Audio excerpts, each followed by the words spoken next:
Hello बच्चों, आज हम मैट्रिक्स शुरू करेंगे। मैट्रिक्स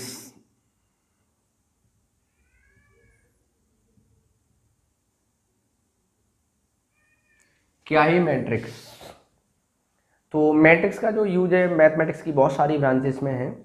तो मैट्रिक्स है क्या, देखो जरा। तो मैट्रिक्स अरेंजमेंट ऑफ नंबर्स है। क्या इसकी परिभाषा वो भी लिखेंगे, मतलब अरेंज डेटा को अरेंज करने का एक तरीका है। ये एक अरेंजमेंट है, इसकी कोई एक वैल्यू नहीं होती है। मतलब डेटा को रो और कॉलम में एक रेक्टेंगुलर एरे में अरेंज करने का जो तरीका है वो मैट्रिक्स कहलाता है। देखो इस प्रकार से, मान लो कोई इस प्रकार का डेटा है हमारे पास। एक स्टूडेंट है ए, जिसके मैथ्स में मार्क्स हैं 10। तो ये हमने डेटा को इस प्रकार से अरेंज कर दिया, एक स्क्वायर ब्रैकेट के अंदर लिख दिया। मान लो हमारे पास एक स्टूडेंट ए था, एक एग्जाम्पल 1। इसके मैथ्स के मार्क्स हैं चलो 10, फिजिक्स के भी हैं 9, केमिस्ट्री के भी हैं 9, इस तरीके से। तो डेटा को एक अरेंज करने का एक वे हो गया। आप देखेंगे, आपके एक और एग्जांपल लेते हैं। मान लो कोई दो स्टूडेंट है ए और बी, और उनके मैथ का स्कोर है 8, 7, फिजिक्स का है 9, 8, केमिस्ट्री का है 8, 9, इस तरीके से। तो ये मतलब डेटा को अरेंज करने का एक तरीका है केवल। आप देख पाएंगे यहाँ पर ए स्टूडेंट के मैथ, ये फिजिक्स, ये केमिस्ट्री, ये मैथ का स्कोर है। ये जो 8 है वो क्या रिप्रेजेंट कर रहा है? बी स्टूडेंट का फिजिक्स का स्कोर। ये 9 क्या है? बी स्टूडेंट ने केमिस्ट्री में जो ऑब्टेन किया है वो स्कोर है। ये 8 क्या रिप्रेजेंट कर रहा है? ए स्टूडेंट का केमिस्ट्री का जो स्कोर है वो रिप्रेजेंट कर रहा है। मतलब डेटा को रो और कॉलम्स में अरेंज करने का जो तरीका है उसको हम क्या बोलते हैं? मैट्रिक्स। देखो the definition, rectangular arrangement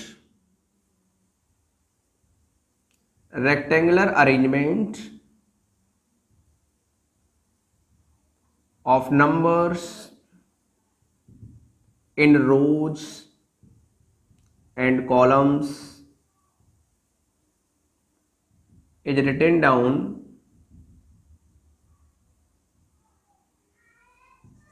between square bracket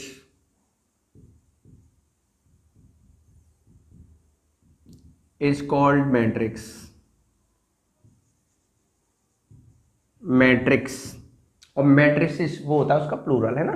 चलो देखो इधर और भी कुछ और डिफरेंट डिफरेंट एग्जांपल ले लेता हूं मैं। 1 2 3 4 5 6, एक मैट्रिक्स और ले लिया हमने 1 2 3 4 5 6। एक मैट्रिक्स और अज्यूम कर लेते हैं 1 2 3 4। एक मैट्रिक्स मान लो कोई इस प्रकार से, हमारे पास डिफरेंट डिफरेंट मैट्रिक्स हैं। ये जो मैट्रिक्स है ना, इसको कैपिटल लेटर से रिप्रेजेंट करते हैं। Capital A, capital B, capital C, capital D. ये जो मैट्रिक्स है उसको बच्चों कैपिटल लेटर से रिप्रेजेंट करते हैं। और एक और कोई मैट्रिक्स ले लिया इस प्रकार से ए बी सी डी।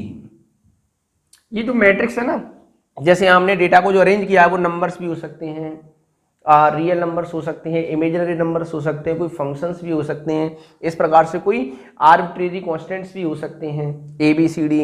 अच्छा, अगर आर्बिट्रेरी कांस्टेंट आ रहे हैं, कुछ लेटर्स आ रहे हैं, तो वो एलिमेंट्स के तौर पे स्मॉल लेटर लिख लिए जाते हैं, और मैट्रिक्स को हम आमतौर पर कैपिटल लेटर से रिप्रेजेंट कर देते हैं। जनरल तरीका है। तो देखो इधर एक चीज आपको ध्यान रखनी है। मैट्रिक्स का कोई एक फिक्स वैल्यू नहीं होता है ना। नोट करके ये चीज मैं लिख देता हूं, note, matrix has no value. Matrix has no value, matrix का कोई वैल्यू नहीं होता है। द अरेंजमेंट इटसेल्फ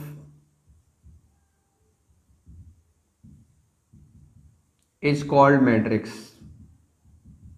मैट्रिक्स का कोई फिक्स वैल्यू नहीं होता है, केवल अरेंजमेंट है ना। जैसे ये अरेंजमेंट, नंबर्स को डेटा को रो और कॉलम में अरेंज करने का जो वे है, जो ढंग है, जो संख्याओं को रो और कॉलम में हमने जो व्यवस्थित किया है ना, उसी को हम मैट्रिक्स बोलते हैं।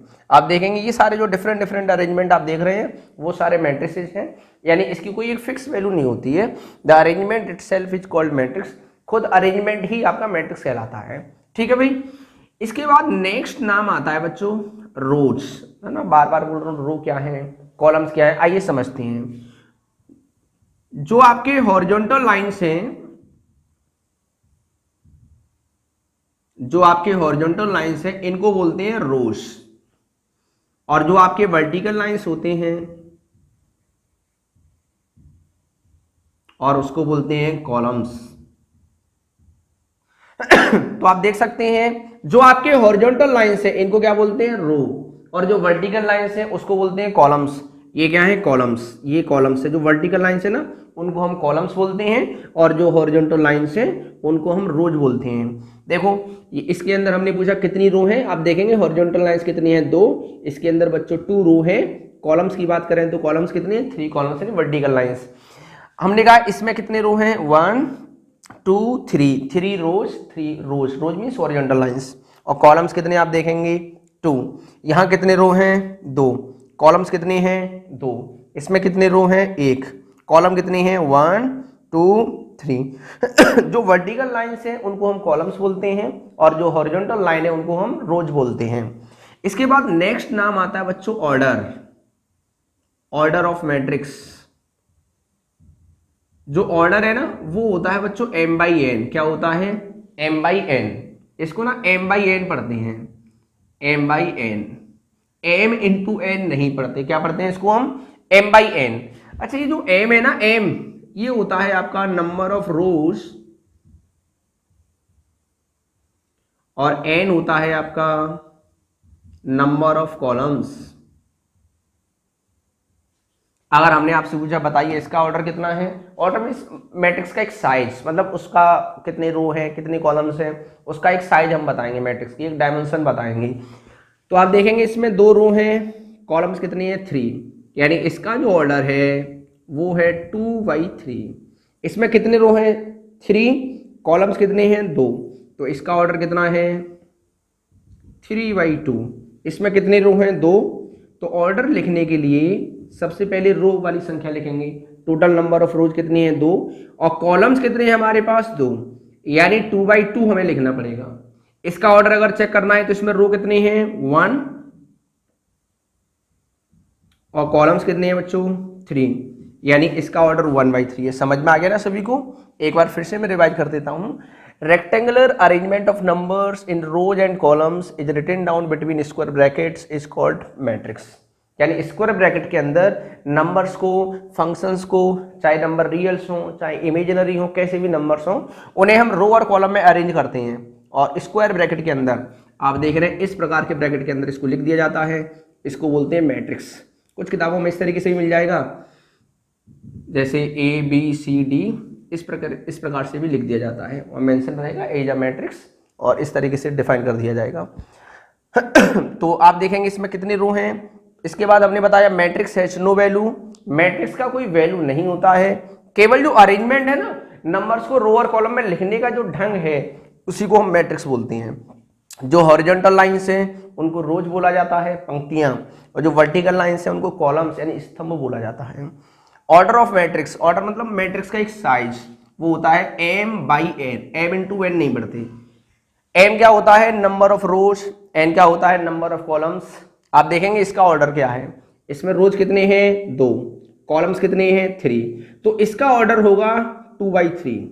इसका ऑर्डर होगा, देखो आप रो कितनी है 3, कॉलम्स कितने हैं 2, 3/2।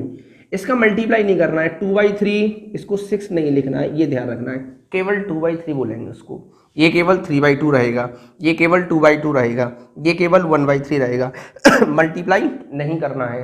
अगर आपको नंबर ऑफ एलिमेंट्स निकालने हों, अगर आपसे नंबर ऑफ एलिमेंट्स पूछ ले, अगर आपसे नंबर ऑफ एलिमेंट्स पूछ ले तो इन दोनों का मल्टीप्लाई कर सकते हैं। हमने कहा इसमें कितने एलिमेंट्स हैं 1 2 3 4 5 6, ऐसे भी कह सकते हो आप, इसका मल्टीप्लाई कर दो, 2 3 जा 6, 6 एलिमेंट्स इसके अंदर हैं, 3 2 जा 6, 6 एलिमेंट है इसके अंदर, 2 2 जा 4, 4 एलिमेंट है इसके अंदर, 1 3 जा 3, 3 एलिमेंट है इसके अंदर। इसका ऑर्डर कितना है 2/2, 2 2 जा 4, 4 एलिमेंट है इसके अंदर। बात समझ में आ गई क्या। इसमें हमने अभी तक समझा मैट्रिक्स क्या है, कुछ इलिस्ट्रेशंस लिए, ये फिर नोट देखा कि मैट्रिक्स की कोई वैल्यू नहीं होती है, जो रेक्टेंगुलर अरेंजमेंट है उसी को हम मैट्रिक्स बोलते हैं। हॉरिजॉन्टल लाइंस रो होती हैं, वर्टिकल लाइंस कॉलम होती हैं, इसके बाद हमने समझा order of matrix m by n. m क्या होता है? नंबर ऑफ रो, और n क्या होता है? Number of columns. Number of elements अगर निकालनी हो तो इन दोनों का मल्टीप्लाई कर देंगे, नंबर ऑफ एलिमेंट्स हमको मिल जाएंगे। बात समझ में आ गई क्या? इसे नोट करो, फिर आगे बढ़ते हैं। तो ये जो सीरीज है ना उसी हिसाब से बनाई जा रही है, जो बिल्कुल पहली बार पढ़ रहा है धीरे धीरे आराम से सीख सकता है बढ़िया तरीके से। तो 12th क्लास के बच्चों के लिए काफ़ी हेल्पफुल रहेगा ये। चलो जल्दी से करें, फिर आगे बढ़ते हैं। इसके बाद देखेंगे बच्चों जनरल फॉर्म। जनरल फॉर्म, जो मैट्रिक्स की जनरल फॉर्म होती है वो इस प्रकार से होती है, ए आई जे एम बाई एन। ये जो ए आई जे है ना, ए आई जे, ये जनरल एलिमेंट होता है। क्या होता है बच्चों? General element.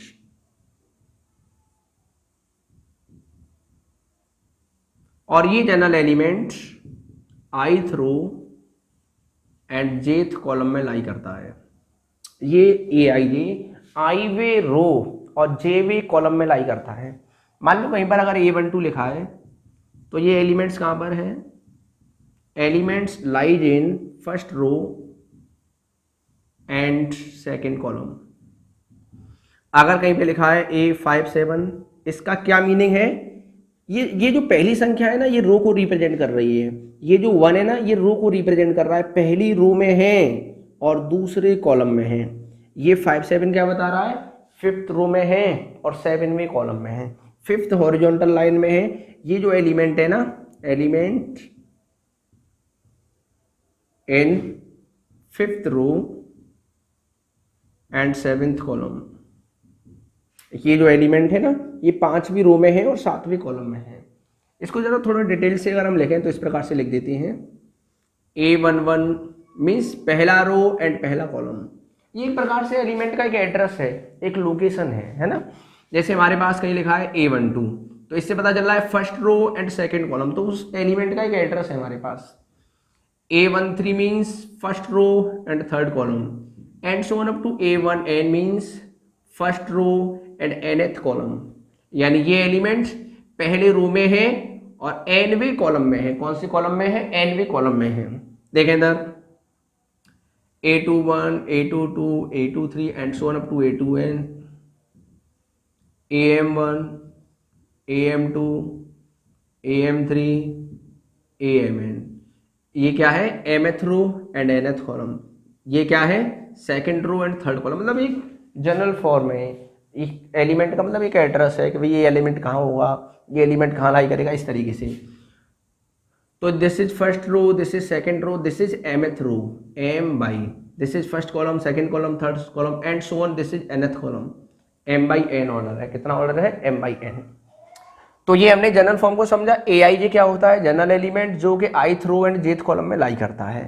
ith row and jth column, पहला जो नंबर है ना सफिक्स में, जो पहला नंबर वो रो को रिप्रेजेंट कर रहा होता है और जो दूसरा नंबर है वो कॉलम को रिप्रेजेंट कर रहा होता है। आइए कुछ एग्जांपल लेते हैं। a बराबर 1 2 3, अभी तक जो समझ लिया उस पर बेस्ड क्वेश्चन ले रहा हूं, माइनस का 4। चलो हमने आपसे पूछा बताइए इसका ऑर्डर कितना है, तो ऑर्डर आप सीख गए हैं ना, m बाई n। खुद करने की कोशिश करो, मैं जो लिख रहा हूँ फिर आप देखो वो आपके अकॉर्डिंग सही आ रहा है कि नहीं। रो कितने हैं? 2, कॉलम्स कितने हैं? 3। ऑर्डर को पढ़ेंगे बच्चों 2/3, क्या बोलेंगे इसको? 2/3। इसके बाद हमने आपसे पूछा बताइए नंबर ऑफ एलिमेंट्स कितने हैं। नंबर ऑफ एलिमेंट्स अगर आपसे पूछ ली जाए, नंबर ऑफ एलिमेंट्स 2 × 3 कर दो 6। फिर कुछ पार्टिकुलर एलिमेंट्स की वैल्यू अगर आपसे पूछ ली जाए इस प्रकार से, बताइए A12 क्या होगा। A12 मीन्स वो एलिमेंट जो पहली रो में है एंड सेकेंड कॉलम में है, तो वो एलिमेंट क्या है अपने पास? 2। हमने पूछा बताइए A23 क्या है। A23 वो एलिमेंट जो सेकेंड रो में है एंड थर्ड कॉलम में, कितना है बच्चों? -4। हमने कहा बताइए A13 वो एलिमेंट जो फर्स्ट रो में है एंड थर्ड कॉलम में है, कितना है अपने पास? 3। हमने कहा बताइए A22 वो एलिमेंट जो सेकेंड रो में है एंड सेकेंड कॉलम में है, सेकेंड रो में है एंड सेकेंड कॉलम में है, दैट इज 5। कितना है वो? 5।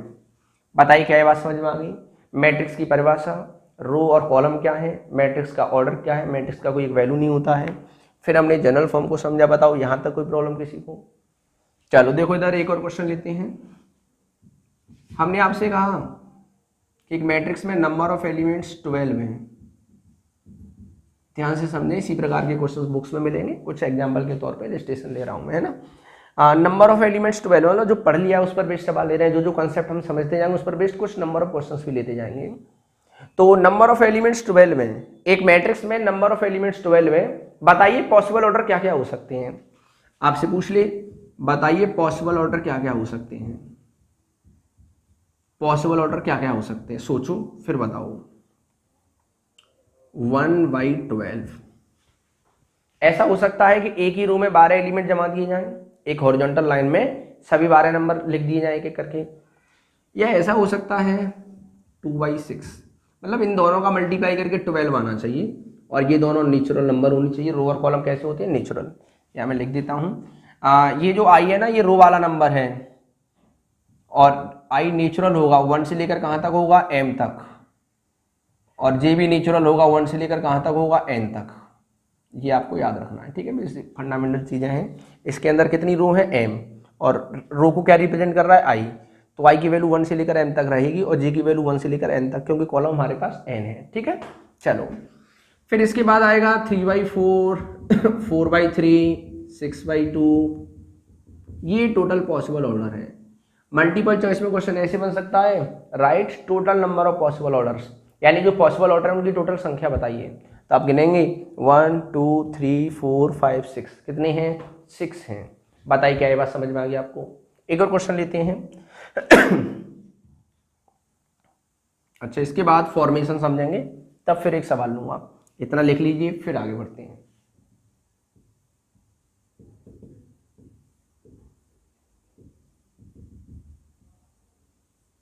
मैट्रिक्स फॉर्म करने के लिए, मैट्रिक्स कंस्ट्रक्ट करने के लिए दो चीजें जरूरी हैं। एक तो मैट्रिक्स का ऑर्डर, मतलब मैट्रिक्स का साइज क्या होगा, उसमें कितने रो लेने हैं, कितने कॉलम लेने हैं। दूसरा, साइज अगर पता चल गया हमको तो उसके अंदर नंबर्स क्या लिखने हैं, मतलब जनरल एलिमेंट ए आई जे का एक वैल्यू होगा, आई और जे के टर्म में एक फॉर्मूला टाइप का दिया जाएगा। इसके लिए दो चीज़ें जरूरी हैं, एक तो ऑर्डर, मैट्रिक्स का ऑर्डर, और दूसरा ए आई जे।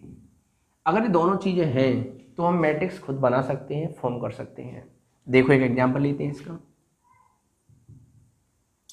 2/2 ऑर्डर का एक मैट्रिक्स चाहिए हमको, और ए आई जे बराबर दिया है आई प्लस जे का होल स्क्वायर अपॉन 2, है ना। एनसीईआरटी में एक सवाल ऐसा मिल जाएगा। 2/2 ऑर्डर का मैट्रिक्स चाहिए। दो चीज़ें बताई थी, ऑर्डर, ये रहा ऑर्डर 2/2, और ए आई जे ये रहा अपने पास। अच्छा, 2/2 ऑर्डर का जो मैट्रिक्स आपका बनेगा वो इस प्रकार से बनेगा, A11, A12, A21, A22। 2/2 order का जो मैट्रिक्स बनेगा वो A11, A12, A21, A22, ये चार एलिमेंट ही तो आएंगे। ये चारों के चारों एलिमेंट हमें इसकी हेल्प से सॉल्व करनी है। यही चार एलिमेंट, दो रो दो कॉलम। A11 देखो जरा इधर, आई कितना है यहाँ? 1। इसे कंपेयर करो, आई कितना है यहाँ? 1, और जे कितना है? 1। तो आई की जगह पे यहाँ 1 रखेंगे, और जे की जगह पे यहाँ 1 रखेंगे, अपॉन आएगा 2। 1 + 1 2, 2 का स्क्वायर 4, 4/2 कितना बनेगा बच्चों? 2। 1 + 1 2, 2 का स्क्वायर 4, 4/2 इज 2। इसके बाद ये एलिमेंट हमको चाहिए A12। देखो जरा, आई कितना है? कंपेयर करो 1, जे कितना है? 2। बस यहाँ पे वही वैल्यू रखनी है, I1 J2, I1 J2, ये वैल्यू यहाँ पे रखेंगे। तो 1 + 2 3, 3 का स्क्वायर 9, 9/2 आ जाएगा। फिर आप सॉल्व करेंगे A21, आई कितना है? 2, जे कितना है? 1, 2 + 1 का होल स्क्वायर अपॉन 2, 2 + 1 3, 3 का स्क्वायर 9/2। इसके बाद A22, आई कितना है? 2, जे कितना है? 2, 2 + 2 4 का स्क्वायर 16/2 कितना आएगा? 8 आएगा। ये सारी वैल्यू यहाँ रख दो, रिक्वायर्ड मैट्रिक्स मिल जाना है आपको, है ना। यहाँ दिख रहा है ना? ओके, चलो यहाँ लिख देता हूँ। Required matrix is